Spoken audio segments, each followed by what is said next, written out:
Bonjour les amis, nous sommes vendredi 30 mars, veille d'un long week-end, un week-end prolongé, puisqu'on va fêter donc Pâques, et avec le lundi férié, donc le lundi de Pâques. Et ce matin, à la salle de gym, euh, par curiosité, j'ai demandé un petit peu autour de moi, aux plus jeunes, quelle était pour eux la signification de ce jour férié, donc du lundi de Pâques. Et j'ai été surpris, bon, à moitié surpris, que pour la plupart, c'était en fait un week-end de fête où ils allaient sortir, ils allaient manger des œufs au chocolat, et puis très peu ont su me dire quelle était la symbolique religieuse de cette fête. Donc je vais vous apporter un petit éclaircissement pour ceux qui ne le savent pas. Donc Pâques, pour les juifs et pour les chrétiens, donc c'est une fête religieuse. Alors pour les juifs, Pâques ou Pécha, donc, qui signifie le passage, c'est la commémoration pendant 8 jours de la libération en fait, du peuple d'Israël et la traversée de la mer Rouge. Donc on commémore l'Exode, et pour célébrer la Pâque, les Juifs ont coutume de sacrifier un agneau. Pour les chrétiens, donc j'ai été baptisé, donc je suis chrétien, je ne suis pas pratiquant, mais j'ai quand même une connaissance de ma religion. La fête de Pâques célèbre donc la résurrection de Jésus. Et l'agneau pascal symbolise le Christ. En fait, Jésus est identifié à l'agneau sacrificiel de la tradition juive, car il est une victime innocente sacrifiée pour racheter les péchés des hommes. Alors, pour moi, je réfléchis sur cette symbolique. On mange en fait à Pâques donc un agneau, donc on sacrifie un animal, donc on le tue, ça représente la mort, pour célébrer la résurrection de Jésus. En fait, pour célébrer la vie, on tue. Je ne vois pas trop la logique en fait là-dedans. Alors, je vais vous parler de l'agneau pascal, puisque peut-être certains d'entre vous consomment de l'agneau pendant cette fête par tradition. Alors, il faut savoir qu'il y a différents types d'agneaux que l'on peut trouver donc, chez les bouchers ou dans les boucheries donc, de grande surface. Il y a trois catégories principales. Donc, il y a l'agneau de lait, qui est le plus prisé, puisqu'il est âgé en fait uniquement de 30 jours. Oui, 30 jours. En fait, c'est un petit agneau, ça pèse à peine 10 kilos. Alors, j'ai eu la chance d'en tenir un, moi, dans mes bras. Et je défie quiconque qui tient un agneau comme ça, un petit agneau dans ses bras, déjà de le tuer, et puis surtout de le manger. Euh, Bon, il y a un deuxième type d'agneau, en fait, il s'appelle l'agneau blanc, dit l'agneau de boucherie.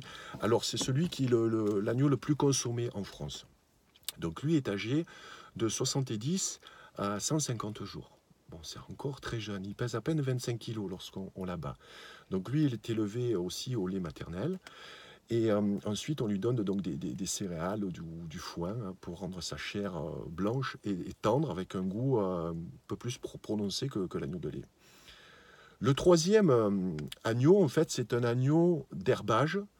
On l'appelle aussi le broutard. Alors, il y a deux sous-catégories d'agneaux de ce type-là, puisque le broutard, en fait, est âgé entre 6 et 9 mois. Après la période de sevrage, on va le laisser dans les prés, et dans les champs, il va brouter donc de l'herbe fraîche.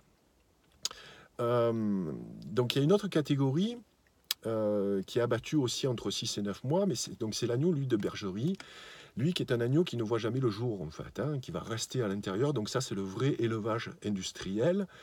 Euh, et il est nourri exclusivement, voilà, donc l'agneau de bergerie, de toute la merde qu'on donne aux élevages, dans les élevages industriels, hein. Donc tourte de soja, OGM, etc., avec des minéraux et des vitamines qui sont bien sûr synthétiques, chimiques, plus je te passe tous les vaccins et autres produits nocifs pour notre santé. Voilà donc les agneaux que vous pouvez trouver sur le marché. Il faut savoir qu'il y a une guerre hein, sur l'agneau, une guerre des prix, comme dans toutes les viandes. 2 tiers des agneaux en fait, que l'on consomme en France proviennent de l'étranger, notamment donc, de Grande-Bretagne, d'Irlande et de Nouvelle-Zélande, qui sont des gros producteurs. Donc c'est une viande d'importation qui coûte 30 à 50% moins cher que l'agneau français. Il faut savoir que la viande d'agneau de Nouvelle-Zélande, par exemple, voyage pendant plus de 60-70 jours et elle est acheminée par bateau. Et en fait, elle est traitée sous atmosphère modifiée, c'est-à-dire qu'on met dans ces containers de l'azote et du gaz carbonique, tu vois, pour garder la viande fraîche. Quoi, voilà. Il faut savoir également, vous qui consommez de l'agneau, que c'est une viande grasse. Donc c'est pas bon du tout pour nous humains, c'est des graisses donc, qui sont saturées. Il y a à peu près 10 à 20% de graisse saturée dans l'agneau. Voilà, donc pour vous faire un petit point donc, sur la consommation d'agneau, alors je peux comprendre, je peux comprendre. Ceux qui font ça par conviction religieuse et qui mangent l'agneau en conscience hein, avec ce sacrifice, je dirais, de Jésus, je pense sincèrement qu'il y en a très peu et qu'on consomme l'agneau par tradition. Vous voyez, la tradition, elle a bon dos. Hein. Et là, on mange l'agneau par tradition parce que ben, on a, nos parents, nos grands-parents ont toujours mangé de l'agneau. En fait, on ne sait plus pourquoi aujourd'hui on mange de l'agneau. Donc, on mange quand même des bébés. Quoi. C'est... Checker par curiosité pour voir à quoi ressemble un petit agneau de 30 jours. Quoi. Déjà, c'est magnifique. Voilà. Alors bon, vous allez en entendre parler, je pense, ce week-end, notamment dans tout le milieu végan. Hein, on va donc en parler énormément. Alors, un petit coup de gueule justement par rapport aux végans. Donc, je peux soutenir leur combat, qui est tout à fait légitime, leur militantisme, etc., pour la cause animale. Mais attention de ne pas stigmatiser les végans, parce que vous savez, dans toutes les communautés, des groupes comme ça, je dirais d'influence, il y a toujours un petit peu des huluberlus, des gens qui sont un peu extrémistes et qui sont foncièrement pas bien dans leur tête. Hein. Je peux vous citer un exemple. Alors j'ai trouvé un article qui est paru assez récemment suite aux attentats à Trèbes. Donc en fait c'est une militante végane qui s'est réjouie de la mort du boucher du Super U. Ouais, parce que le mec est bouché, en fait, elle se réjouit de sa mort. Voilà, c'est ce jeune homme, donc le boucher de Super U.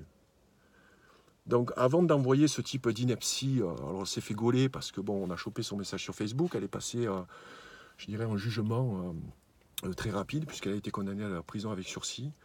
Voilà, pense à la famille de ce gars-là. Alors en plus, cette végane, puisqu'elle elle se représente en fait dans les végans, c'est une productrice de fromage végan. Je pense qu'avec ce type d'action, tu as flingué ton commerce. Hein. Voilà. Tout ça pour vous dire que dans les végans, comme de partout ailleurs, hein, il y a des personnes qui sont plus ou moins dérangées, qui ne représentent pas du tout la cause. D'ailleurs, L214 s'est désolidarisé, bien sûr, de cette personne-là. Un autre exemple que je peux vous citer par rapport à Trèbes, c'était ce gars en fait, qui était dans un élu des Insoumis, et donc qui s'est réjoui de la mort du colonel Beltrame. Parce qu'il a cité l'exemple de Rémi Fraisse, hein, vous connaissez, bon, c'est l'histoire de ce jeune homme en fait, qui était un militant écolo et qui par accident est décédé sous je crois une bombe lacrymo, ou enfin, un objet contendant, etc. Bon. Ça se fait pas, hein. Tu peux pas te réjouir de la mort d'un homme. D'ailleurs, Mélenchon s'est désolidarisé aussi de cette personne-là. Tout ça pour vous dire que dans les médias, en fait, les médias aiment bien utiliser les gens qui sont borderline. Et donc, on parlera des personnes borderline avec notre cas, notamment le survivalisme. Et ça, c'est un cas que j'aborderai notamment ce soir en donnant un droit de réponse à Vol Ouest, parce qu'il y a eu des articles qui sont passés dans des journaux comme Libération et l'Express qui sont un tissu de mensonges sur le survivalisme. On aura l'occasion d'en parler avec Vol Ouest ce soir. Je vous diffuserai l'entrevue très rapidement. Voilà, ben, j'arrive aux 10 minutes en fait. voilà, qui vont écourter un petit peu cette vidéo. J'ai beaucoup de choses à vous dire et j'en referai sans doute une autre demain. Voilà, donc prenez soin de vous, soyez prévoyants, réfléchissez un petit peu, même si on vous dit on mange ça par tradition, réfléchissez un petit peu sur la symbolique. Et puis surtout, là, je veux m'adresser aux chrétiens qui mangent par tradition un agneau. J'avais fait une entrevue vraiment intéressante avec le père Robert Cula, donc je vous mettrai le lien en descriptif de cette vidéo, qui est un prêtre qui est végétarien et qui est aussi fan de black metal. Bon, ça c'est une autre chose. C'est une interview que j'ai fait qui dure à peu près une bonne heure, donc en deux parties. Et la partie où il explique que en fait, la Bible fait la promotion du végétarisme. Donc voilà une entrevue assez intéressante. Donc je veux m'adresser aux chrétiens en leur disant ceci. Ce n'est pas parce que vous n'allez pas manger de l'agneau à Pâques qu'on va vous fermer les portes du paradis. Salut mes amis.